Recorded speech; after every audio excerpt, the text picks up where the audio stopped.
नमस्कार दोस्तों, स्वागत है आपका हिंदी नॉलेज शो में।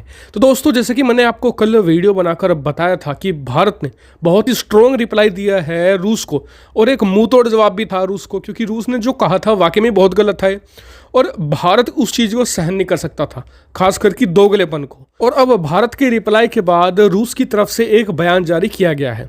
बयान में क्या कहा गया है? बयान में कहा यह गया है कि रूस और भारत सिर्फ दोस्त ही नहीं बल्कि सोलमेट भी है, दोस्त से कहीं ज़्यादा बढ़कर हैं।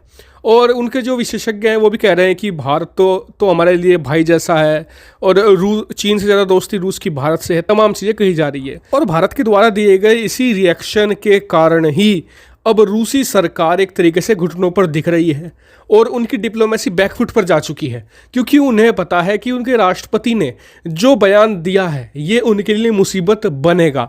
उसका कारण भी मैं आपको बताऊंगा, साथ ही ये बताऊंगा कि अब रशिया अपने राष्ट्रपति के बयान को दबाना क्यों चाहता है और वो भारत को एक तरीके से रिझाने में क्यों लगा हुआ है कि भारत ज़्यादा गुस्सा ना हो। उसका कारण मैं आपको अब बताने वाला हूँ। तो उसका सबसे बड़ा कारण तो दो, एक तो इमीडिएट तौर पर और एक है लॉन्ग टर्म में।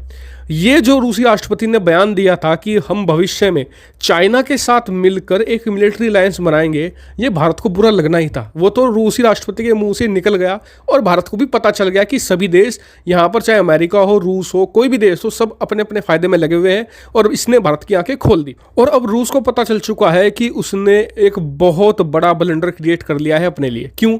देखिए, रूस घुटनों पर अभी क्यों है, इसका सबसे बड़ा कारण है रूस की एक वैक्सीन। रूस की एक वैक्सीन है स्पुतनिक वाई, जो कोरोना वायरस की वैक्सीन है। दुनिया में ना तो उसके दोस्त चीन ने उसे पूछा उस वैक्सीन के लिए, दुनिया में किसी देश ने नहीं पूछा। सिर्फ भारत एक देश था जिसने स्पुतनिक 5 को, यानी कि कोरोना वैक्सीन को, भारत में ट्रायल की मंजूरी दी थी। ये उसके लिए एक बड़ा एडवर्टाइजमेंट था कि दुनिया की सबसे बड़ी डेमोक्रेसी ने हमारी वैक्सीन को एक्नॉलेज किया है और उस पर ट्रायल शुरू कर दिया है, और जल्द ही एक तरीके से वो खरीदेगा भी हमसे। इस तरह की चीज़ें उसने प्रचारित करनी शुरू कर दी थी, और अरबों डॉलर कमाने का प्लान था, और प्लान है भी।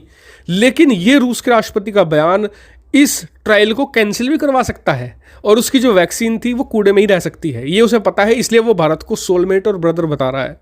दूसरा मेन कारण, रूस के राष्ट्रपति का ये बयान भारत को इस तरफ कर सकता है कि अब रूस को छोड़ने का समय आ चुका है, रूस से हथियार खरीदना भी बंद किया जाए और पश्चिमी देशों के साथ अलायंस बनाया जाए, क्योंकि रूस पूरी तरीके से चीन की गोद में बैठा है।